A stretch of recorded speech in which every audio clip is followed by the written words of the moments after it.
texted me something before this interview, and you said, I'm really impressed with what MJF's doing. Yeah. You said he's playing chess while everybody else is playing checkers. Yeah. What do you mean by that?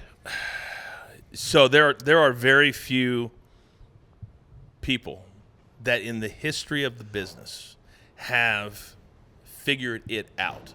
And when I watched this kid a few years ago, and he was just young and didn't even have a home, a home for wrestling, and I'm watching this arrogance, and I'm like, boy, how would that play in the WWE locker room? And not only did he not stop, he kept doubling down. Yeah. And what did he have that everybody else doesn't have? He can talk better than anybody else. Yeah. So he knows. What did we just say? If you know it's great, they can't say anything. Yeah. When he does little things, like the other day I saw a video where he's reading the names and he said Edge and Tony Khan and it's like, because you can't use the same name. He goes, Adam Copeland.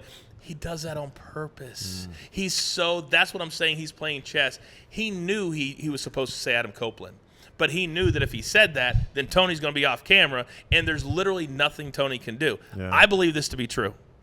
Stone Cold Steve Austin made the most money for Vince over the years. Mm-hmm. But when you're talking about salary, how much guys make, Stone Cold Rock probably topped out between $5 and $10 million a year. And then they were the ones that really got that, what we call the downside guarantee, as high as it's ever been. Cena was up there too, meaning even if you get hurt, this is how much money you're going to make. Sure. Most fans don't realize that's how it works.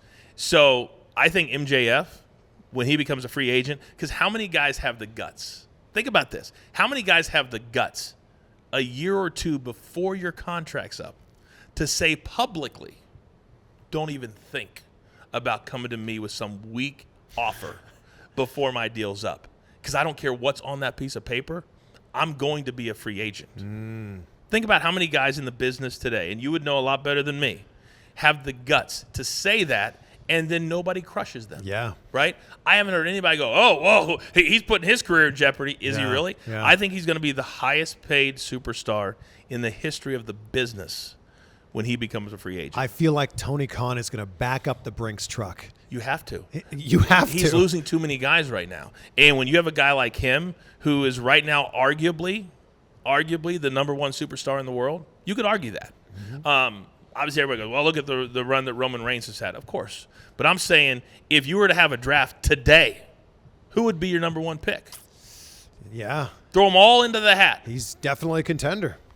Yeah. So if that's the case, and this is the other thing that makes me laugh when I see fans complaining on social media. I just saw Edge went over to AEW, and a woman named Jade Cargill.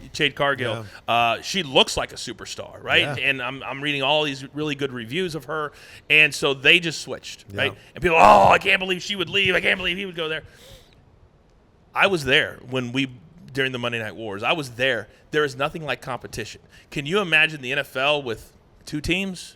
Right? This is the entertainment business. And in the entertainment business, whether you're in movies, there's 4 or 5 studios that bid for a movie. Yep. Well, you don't think you make more money on that movie if there's 5 bids? Yeah. Of course. So fans need to understand that the more legit, big-time wrestling companies there are, that's good for everybody. Yeah.